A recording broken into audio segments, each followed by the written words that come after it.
తెల్ల తెల్ల రాళ్ళు ఆరబోసినట్టుగా కుప్పల కుప్పలుగా అయితే మనకైతే కనపడుతున్నాయి. నేను ఎక్కువగా వజ్రాలు వెతకాలి అంటే ఎక్కువగా నాకు ఇలాంటి రాళ్ళు అయితే కనిపించాలన్నమాట.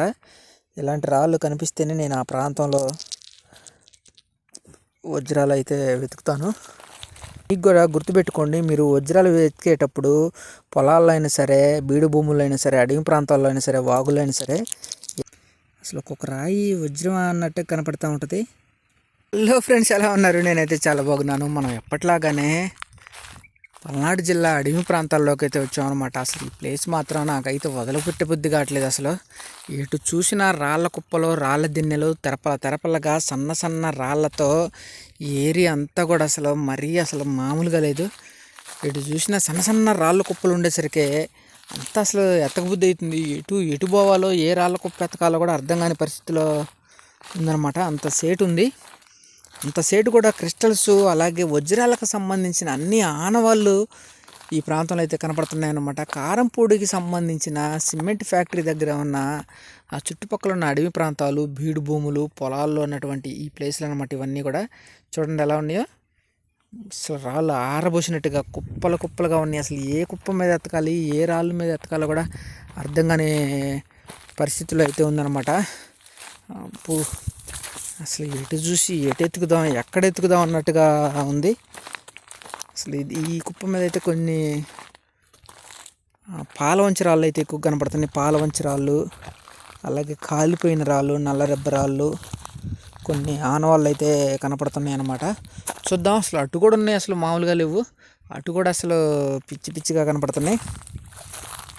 చూద్దాం. ఈ ప్లేస్లో అయితే చాలా జాగ్రత్తగా నిదానంగా అయితే వెతుకుదాం. ఎందుకంటే తెల్ల తెల్ల రాళ్ళు ఆరబోసినట్టుగా కుప్పల కుప్పలుగా అయితే మనకైతే కనపడుతున్నాయి. చూడండి ఎలా ఉన్నాయో ఉడికిపోయిన రాళ్ళు.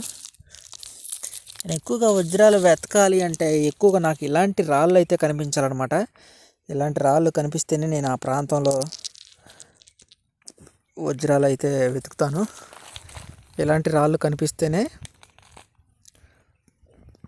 నేను ఆ ప్రాంతంలో కొంచెం సెర్చింగ్ చేస్తానన్నమాట. మీకు కూడా గుర్తుపెట్టుకోండి, మీరు వజ్రాలు వెతికేటప్పుడు పొలాల్లో అయినా సరే, బీడు భూముల్లో అయినా సరే, అడవి ప్రాంతాల్లో అయినా సరే, వాగుల్లో అయినా సరే, ఇలాంటి రాళ్ళు మీకు కనపడినప్పుడే మీరు ఆ ప్రాంతంలో కొంచెం ఆగి వజ్రాలు వెతకాలి అనే ఆలోచన చేయండి.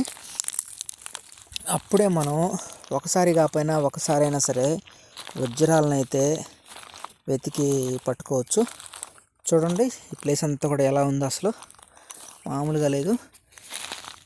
అలాంటి రాళ్ళు దొరుకుతున్న ఏరియాలో మాత్రం ఇట్లాంటి రాళ్ళు కనపడుతూ ఉంటాయి అన్నమాట. మామూలుగా లేదు రాయి.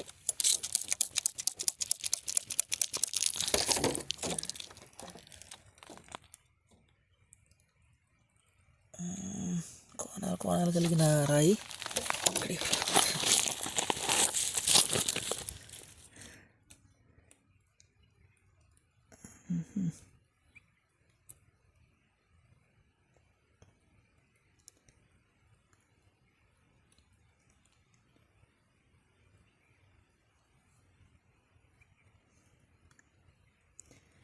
రాయి మామూలుగా లేదు.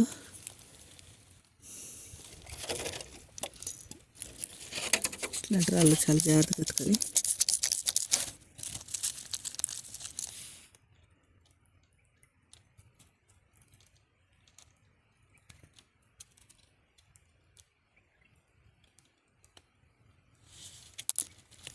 ఎన్ని రాళ్ళు కుప్పలు కుప్పలుగా ఆరబోసినట్టుగానే కనపడుతున్నాయి.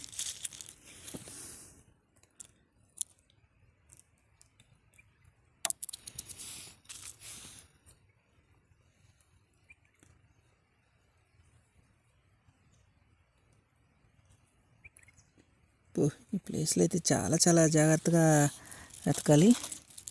చూడండి ఇలాంటి రాళ్ళు అనమాట. ఇలాంటి రాళ్ళు దొరుకుతున్నప్పుడు ఖచ్చితంగా ఇలాంటి రాళ్ళు దొరుకుతూ ఉంటాయి. చాలా చాలా నిదానంగా, చాలా చాలా జాగ్రత్తగా అయితే వెతకాల్సి ఉంటుంది.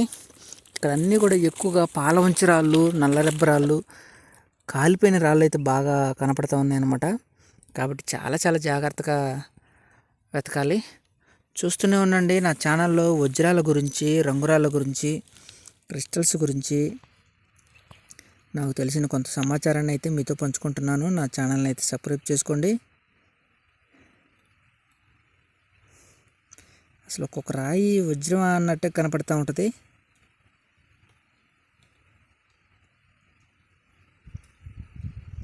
మనకు వజ్రం ఎప్పుడు దొరుకుతుందో కానీ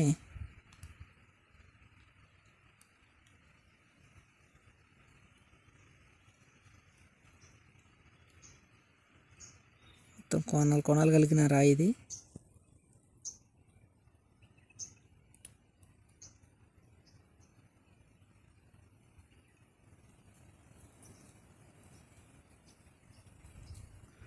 ఓకే, చూస్తున్నానండి. ఇలాంటి మంచి మంచి వీడియోస్ అయితే నా ఛానల్లో ఉన్నాయి.